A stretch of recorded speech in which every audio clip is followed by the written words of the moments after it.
Bienvenue sur Écolo au boulot, le podcast pour les salariés qui veulent accélérer la transition écologique des entreprises. Aujourd'hui, je suis en vacances et j'en profite pour vous faire découvrir un autre podcast. Découvrez Soif de sens, le podcast de Pierre Chevel. Chaque semaine, Pierre interviewe une personne qui change le monde pour t'aider à trouver du sens, dans l'ambiance et la bonne humeur. Je vous conseille notamment les épisodes suivants du podcast, le numéro 81, Sens au travail, burn-out, fantasme et reconversion, et aussi l'épisode numéro 15, Écolo et optimiste, c'est possible ? Avec Catherine Testa sur l'écologie et le bonheur au travail. Mais pour aujourd'hui, l'épisode que je vous ai sélectionné est avec un influenceur que je crois la majorité des auditeurs d'Écolo au boulot connaissent et suivent. Il s'agit de Thomas Wagner du média Bon Pote. Avec lui, Pierre met les pieds dans le plat. Sommes-nous des écolos trop gentils ? Car Bon Pote n'hésite pas à clasher les comportements problématiques sur les réseaux et vulgariser les connaissances climatiques pour semer des prises de conscience auprès de millions de personnes. Je vous laisse écouter et allez vous abonner à Soif de Sens. Bonne écoute ! Est-ce que toi aussi, des fois, tu voudrais distribuer des baffes aux entreprises ou au gouvernement qui font du greenwashing ? Eh bien, cet homme-là le fait. Et il n'hésite pas à avoir un discours tranchant pour sensibiliser des millions de personnes au fait que il est peut-être temps qu'on se bouge le cul si on veut protéger la vie sur Terre.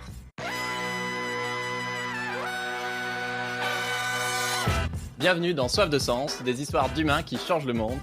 Chaque semaine, je reçois un invité écolo, militant ou solidaire pour t'aider dans ta quête de sens. Et aujourd'hui, on accueille Thomas Wagner du média Bon Pote pour parler d'écologie et se demander si les écolos ne sont pas trop gentils. Salut Thomas. Salut Pierre. Alors je te présente en 10 secondes, merci d'être là.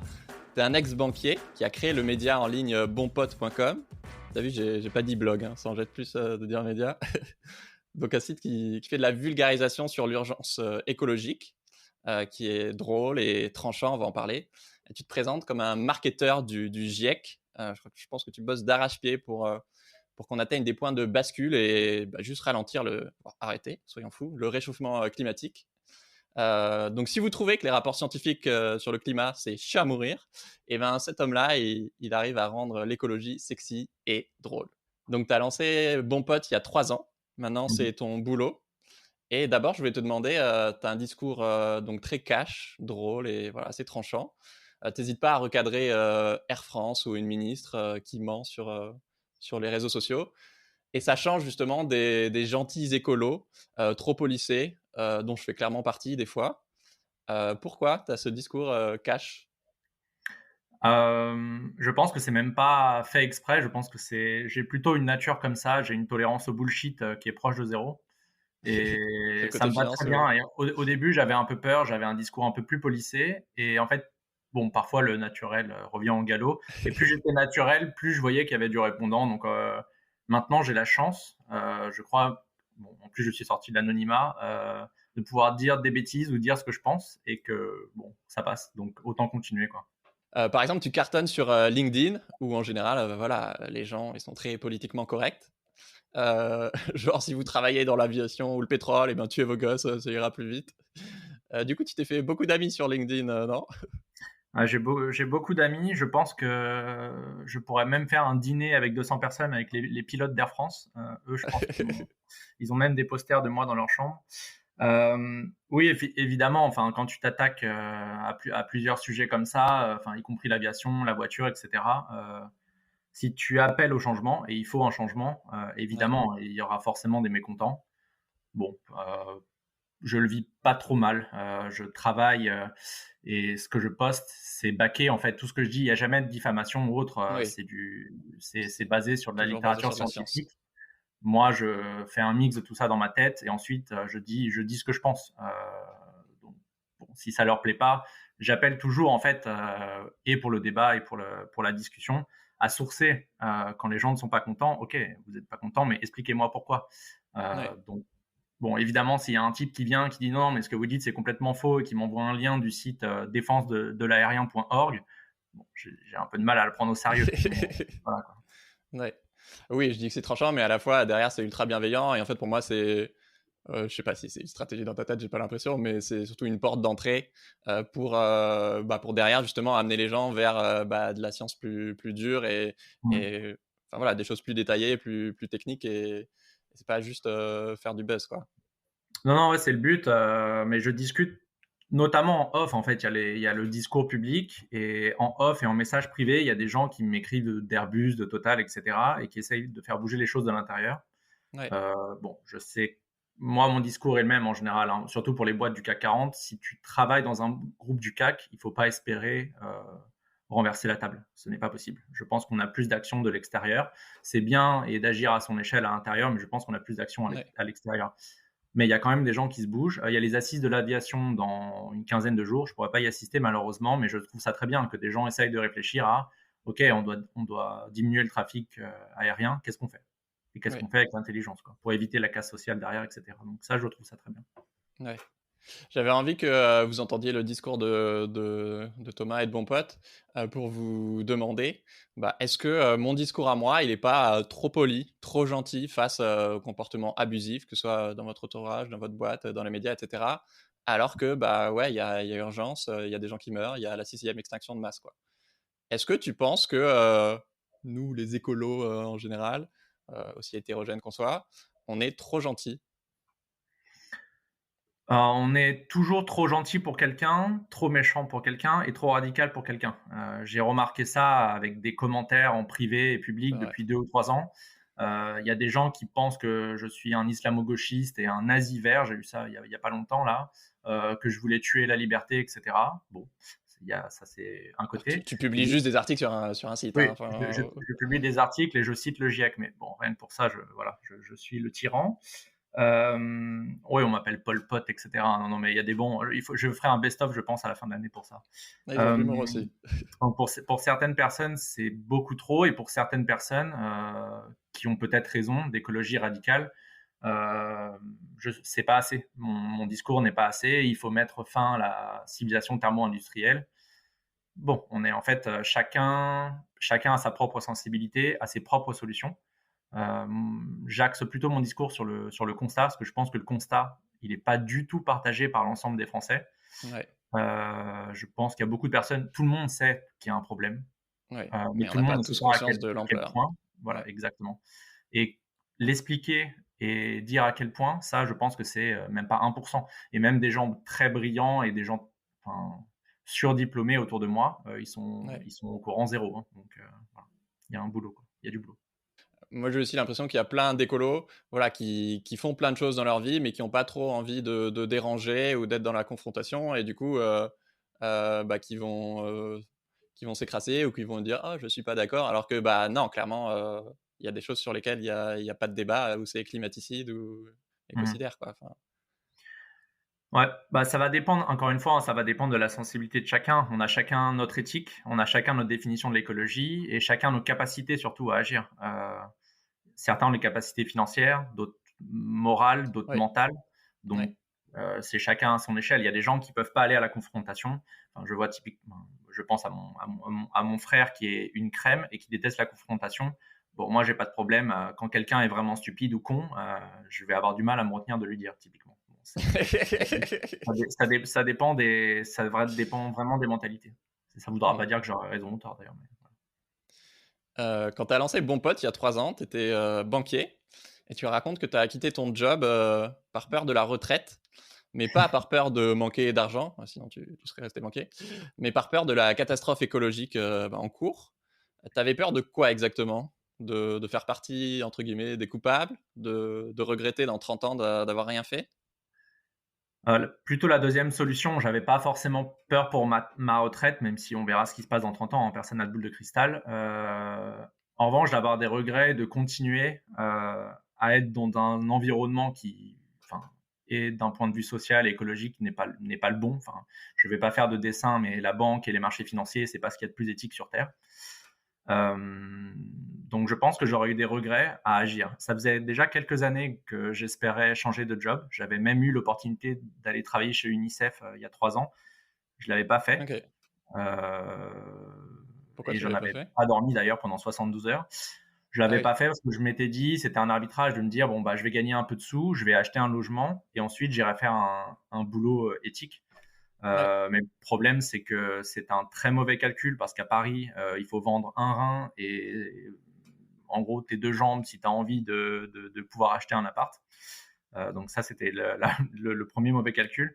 Et surtout, au fond de moi, c'était un peu comme une épée de Damoclès.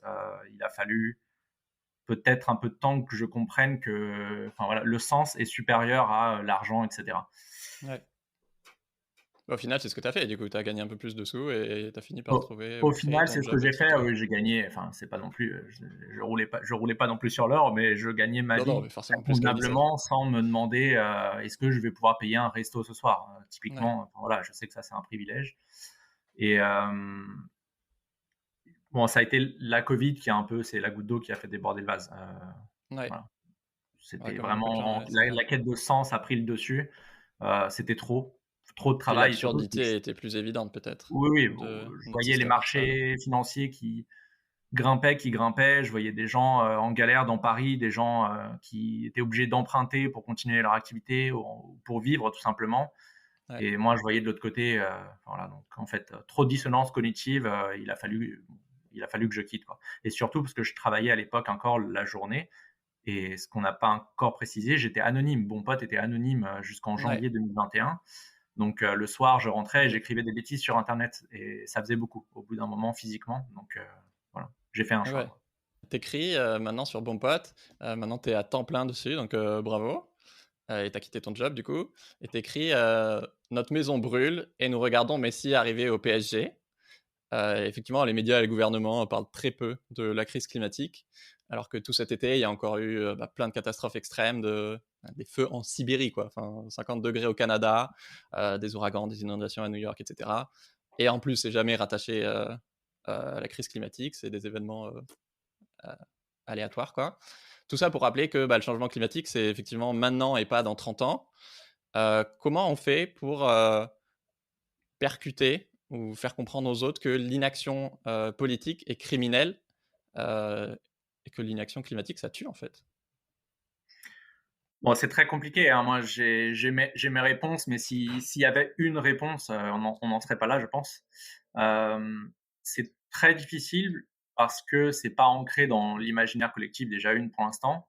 Ouais, C'est très difficile de faire comprendre comme c'est quelque chose qui est déjà présent, mais qui va s'empirer, et qu'on ne peut pas voir là tout de suite, de faire comprendre aux gens qu'ils doivent changer maintenant pour un gain qui viendra plus tard. On a plus une logique du gain court terme, c'est un peu comme la finance. J'essaye d'appuyer un peu ce que je dis par la littérature scientifique qui maintenant est assez fournie pour dire, en fait, à partir de un réchauffement global de 1,5 degré et au-delà, ça va nous coûter plus cher que les investissements qu'on doit faire maintenant. Donc ça, c'est déjà quelque chose. Et je pense que le point le plus important, alors ça, je l'ai remarqué un peu avec là l'expérience, les gens sont très peu touchés par ce qui arrive à 10 000 km de chez nous. Quand on parle ouais, de la submersion de, je sais pas, des îles Fidji, quand on parle du fait que la moitié du Cambodge va être dévastée en 2050 parce qu'il y a des gens comme nous qui font des allers-retours au Cambodge pour aller voir des temples. Bon, ça les touche pas vraiment. En revanche, quand on dit en France, il va se passer ça, ça et ça, j'ai remarqué que ça avait beaucoup plus d'effet quand même. et il va se passer Bon, quoi en France c'est alors? normal. Hmm. Il va se Ah passer bah en quoi en France France, alors? typiquement, hein, tous les aléas, hein, sécheresse, c'est déjà le cas. Nos forêts, c'est déjà une catastrophe. Il y a des inondations qui ont eu lieu là en juin, et on le sait avec le changement climatique. Voilà. L'article que j'ai préparé sur les canicules est celui qui m'a le plus touché. Parce que en 2019, il a fait 42 degrés à Paris, j'étais en costume et je m'en souviens encore, vraiment. Il faisait plus de 30 degrés à minuit à Paris. Enfin, voilà, moi je me souviens de cette journée. Et là, en étudiant le sujet, je sais que d'ici 2050, sans changement, donc sans atténuation ni adaptation, il va faire 50 degrés à Paris. Et je n'imagine pas ces 50 degrés. Dans quel état on va être Je pense que moi, et encore, je suis plutôt en bonne santé, plutôt jeune, etc. Et je pense que je vais être très très mal. Ah bah il y a Et plein de gens qui vont mourir, le corps il est pas fait pour oui, résister à c'est des sûr. températures comme ça, Et sans ça a parler des récoltes agricoles. exact. Et Ouais, donc ça aura des conséquences et qui vont toucher les personnes âgées, etc. Enfin, voilà. ouais. Moi, ça m'inquiète. Ouais. Justement, tu as fait une super synthèse du rapport du GIEC dont les médias ont très peu parlé. Et évidemment, ce rapport, personne n'a envie de le lire parce que j'ai regardé hier, je crois que c'est 4000 pages, en plus sur des catastrophes. Et puis bon, Messi au PSG, c'est plus faible, clairement. Et ton résumé, c'est que la situation est catastrophique, mais qu'on peut encore éviter le pire, avec notamment moins d'avions, donc on en a parlé, moins de viande et moins de voitures, plus de sobriété et surtout ne plus accepter la passivité des gouvernements. C'est ça? Alors pour résumer dans l'ordre, le GIEC ne fait pas de recommandations. Donc eux, ils ont juste dit, Oui. bon, je résume trivialement, c'est la merde, mais on a encore notre avenir climatique en main. Et ils ont bien écrit que chaque tonne compte, donc chaque tonne émise participe au réchauffement. Ouais. Et on peut arrêter ça. Il n'y a pas une inertie de ça va s'arrêter dans 20 ans. Si on fait quelque chose maintenant, on verra les bénéfices que dans 20 ans. Ça, c'est faux. Il faut sortir de cette idée reçue. Si on arrête certaines choses maintenant, on peut voir les bénéfices très vite. Donc, il faut vraiment, ça, j'insiste là-dessus. Les solutions, c'est autre chose. Donc, ce sera plutôt abordé. Là, c'était le travail du groupe 1 du GIEC qui est sorti. Les solutions seront plutôt pour l'atténuation, et l'adaptation, c'est groupe 2 plutôt, et l'atténuation, groupe 3. Ça sortira en début d'année prochaine.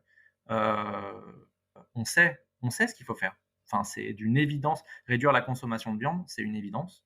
Réduire le trafic aérien, c'est une évidence. Réduire l'utilisation de la voiture individuelle, c'est une évidence. C'est une évidence. Mais bon, même avec ça, un truc aussi évident, enfin, je veux dire, il ne faut pas être intelligent pour dire un truc pareil. Mais pourtant, il y a des gens qui ne sont pas contents. Bon, c'est comme ça. Ouais. Alors, comment est-ce qu'on fait pour plus rien laisser passer aux politiques qui croient que arrêter les pailles en plastique, c'est un bon bilan? Je ne voudrais pas faire offense à notre ancienne ministre Brune Poisson.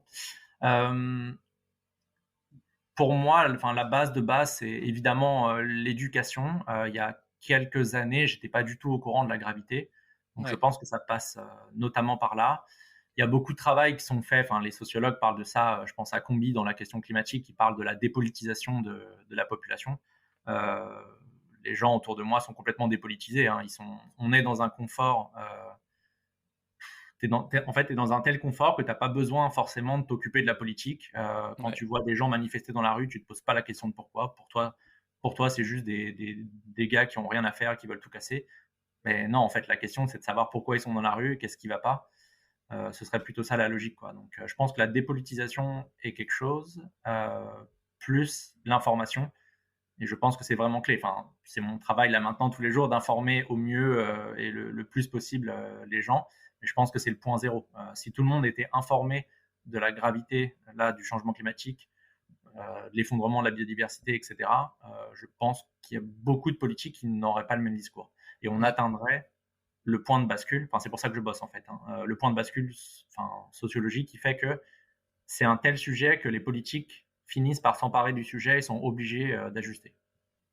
Alors, les scientifiques ils estiment que d'ici 2050, les Français doivent diviser leur empreinte carbone par 5 au minimum pour rester sous les fameux plus 1,5 degrés. Donc, si j'ai bien compris, en gros, il faut passer de 10 à 2 tonnes d'équivalent CO2 par habitant. Concrètement, diviser notre train de vie en gros par 5, ça veut dire quoi? Concrètement, je vais me prendre en exemple et me taper dessus, comme ça tout le monde pourra bien comprendre. Concrètement, ça veut dire que l'exemple typique, c'est l'aller-retour à New York en avion. C'est environ 2 tonnes de CO2 équivalent. Donc, et sachant que ton bilan à l'année est 2 tonnes, ça veut dire que si tu prends l'avion à New York, que tu reviens, ça suffit. Tu as atteint ton budget pour l'année. Tu ne peux plus rien faire. C'est ça que ça veut dire. Donc moi, partant, je devais avoir entre 10 et 12 tonnes en moyenne. C'est la moyenne française, elle est à 10 là. Donc effectivement, il faut au moins réduire diviser par 5 notre bilan carbone moyen. Donc plus d'avions. Ça veut dire, c'est difficile, mais ça veut dire plus d'avions. Ça veut dire réduire drastiquement la viande. Moi, je suis devenu végétarien.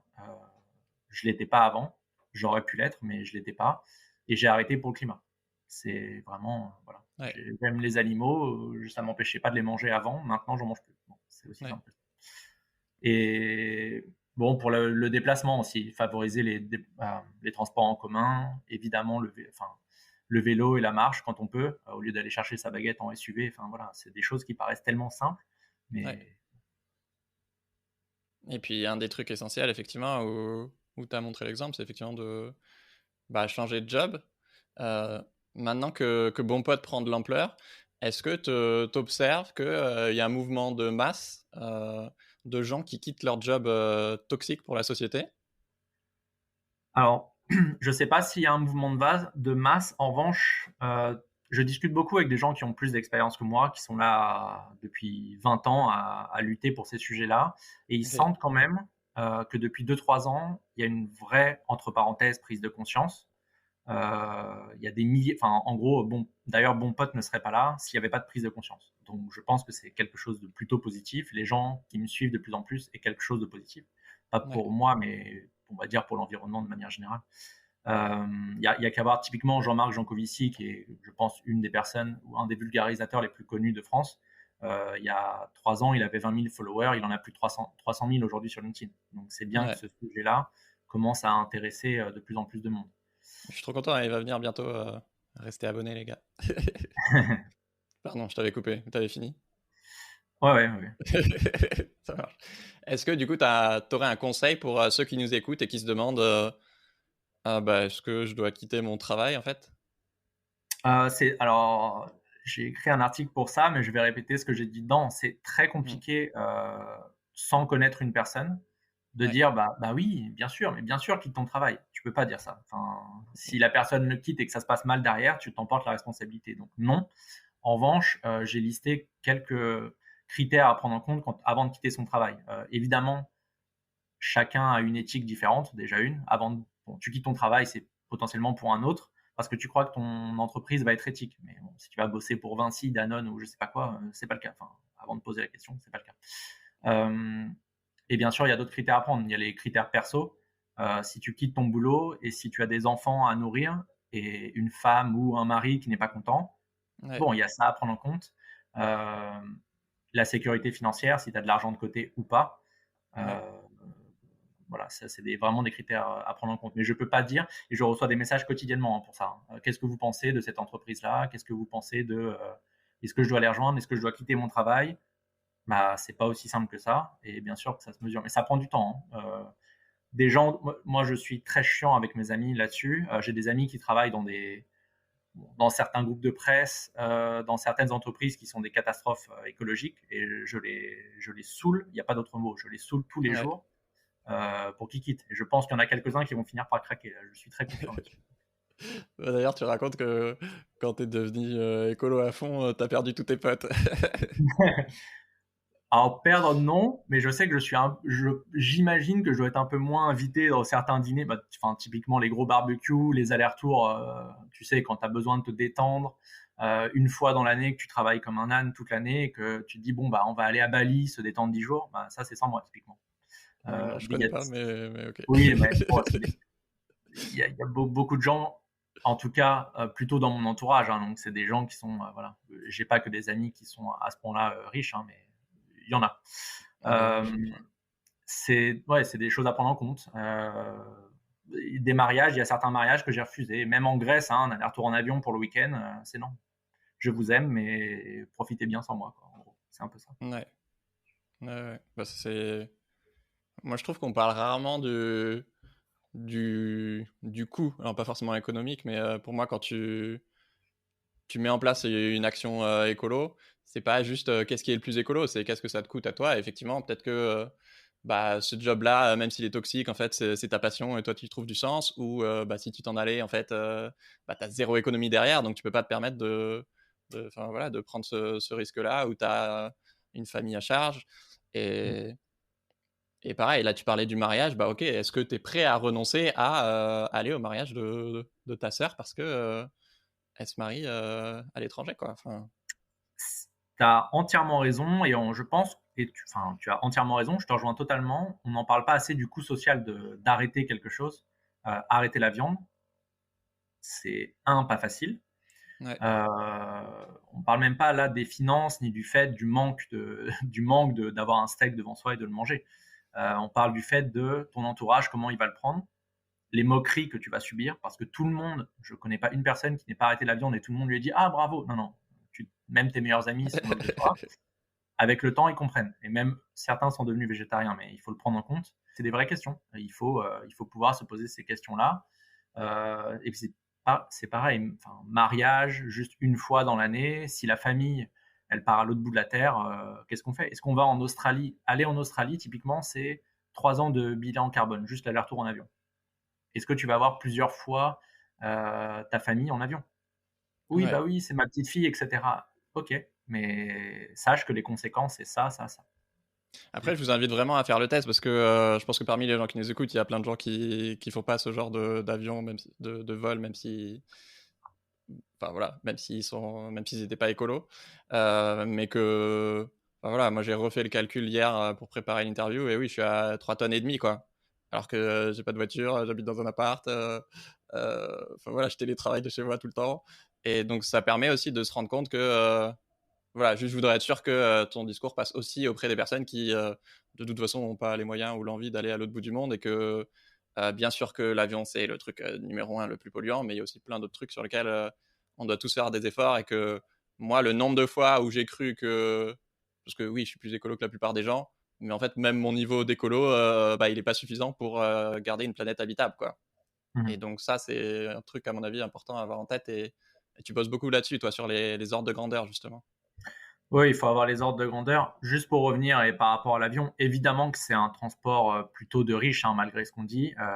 C'est les gens qui ont les moyens qui le prennent le plus souvent. C'est pour ça que j'accentue là-dessus. Alors pour 2 raisons. Je pense déjà et ça c'est chiffré, c'est les gens qui gagnent le plus, en moyenne bien sûr, qui polluent le plus. Ouais. Donc c'est pour ça que j'accentue aussi mon discours sur ces gens-là et des gens qui étaient un peu comme moi, hein. Tu as un petit peu les moyens de voyager, et cetera, bah, sache qu'il y a des conséquences et que les conséquences, c'est même en plus, bon, on parle d'injustice écologique, c'est même pas toi qui vas les subir, donc ça, c'est un peu dégueulasse, mais bon.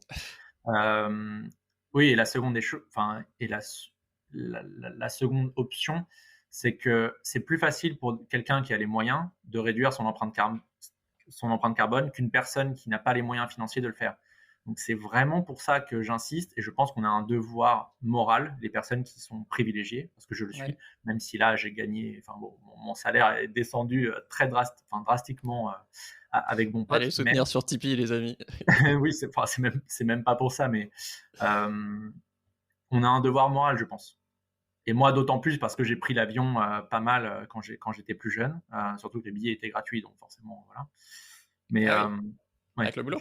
j'ai eu cette chance, bah, dans le perso et pour le travail. Mais D'accord. typiquement, il y a un bon exemple avec le travail, ce qui est très dur, et je reçois pas mal de messages comme ça, hein, les comités d'entreprise, c'est des grosses discussions parce que dans les banques, là, ils offraient des billets typiquement en aller-retour aller en Afrique du Sud à 200 €. Mais évidemment que tu pars en Afrique du Sud pour 200 €. Enfin, mais les comités d'entreprise ne doivent plus proposer ce genre de choses. Ouais. Donc, mais enfin, ce dont je voulais parler, c'était surtout la difficulté de refuser. On en parlait encore du coût social et du coût d'opportunité et des conséquences que ça peut avoir quand toi, tu es en entreprise. J'ai refusé, moi, des vols pour aller à New York et Singapour pour mon travail, mais j'ai vu la tête de mes responsables à chaque fois. Mais ils se sont Ah dit, mais ouais? lui, il est complètement fou. Et en gros, j'imagine que pour certaines personnes, c'est un risque pour ta carrière. Ah bah oui, ça peut te priver d'opportunités. Soit de faire virer, soit de ne pas grimper dans les échelons, Mmh. qui est encore le but d'une immense majorité des personnes. Donc, Puis c'est tu important. deviens l'écolo de service alors que bah, tu rien demandé, tu pas forcément creusé le sujet de ouf et juste Ah ben bah, bien tu sais sûr, que c'est pas écolo quoi. bien sûr, tu imagines, j'enverrai le podcast à mes anciens collègues, je pense que ça les fera rire, mais la dernière année là dans l'open space, j'étais le fou, c'est sûr. J'étais le type qui parle d'écologie, qui remet qui met sur le tapis la croissance verte. Ils se sont dit, mais lui, d'où il sort? Il est pas normal, tu vois. Donc, T'as écrit un article très dans ta ligne édito, Mea culpa d'un branleur parisien, qui est très drôle. Et effectivement, à force de voir les courbes de Jean Covici notamment, tu racontes que quand tu as pris conscience de l'urgence écologique, oui, tu allais en soirée, tu disais salut, t'as lu le dernier rapport du GIEC et c'est pas une super punchline apparemment pour Pécho. ah non, non, si vous êtes célibataire, évitez de parler du GIEC. En tout cas, au premier rendez-vous, c'est pas terrible. Sauf s'il y a une personne, mais vous avez très peu de chances que ça marche. Donc, je le déconseille. Oui, oui, cet article, bon, c'était. Je pense que pour faire passer le message, un, il faut être le plus exemplaire possible, ce que j'essaye de faire. Et deux, en fait, j'ai tendance à me taper dessus avant qu'on vienne me taper dessus. Et donc, en fait, bon, je me suis déjà tapé dessus. Tu vas pas en plus me retaper dessus. C'est un peu ça la logique. Ouais. Dans le mea culpa du branleur parisien, je faisais référence à l'agriculture. Parce qu'en tant que bon parisien, je me suis jamais demandé comment était fait ce qui arrive dans mon assiette. Ouais. Et je pense qu'on a une déconnexion totale je parle bien sûr en majorité, hein, j'exagère aussi, je tire les traits de la nature. Enfin, on n'est pas. Ce que j'ai écrit dans l'article, je sais que je peux te faire une présentation PowerPoint sur le trading haute fréquence pendant 2 heures si tu as envie, mais je ne serais pas foutu de reconnaître 2 oiseaux ou 2 arbres dans la nature, enfin, tu vois, en baladant en forêt. Donc, Ouais. je pense que ça, il y a vraiment un truc qui ne va pas du tout. Et c'était vraiment là-dessus que je voulais appuyer. Ouais. Pour écouter l'épisode en entier, je vous laisse aller sur le podcast Soif de Sens. C'est l'épisode 35 et je vous mets le titre exact en description de cet épisode, comme ça vous pouvez aller le copier-coller dans votre barre de recherche. À bientôt!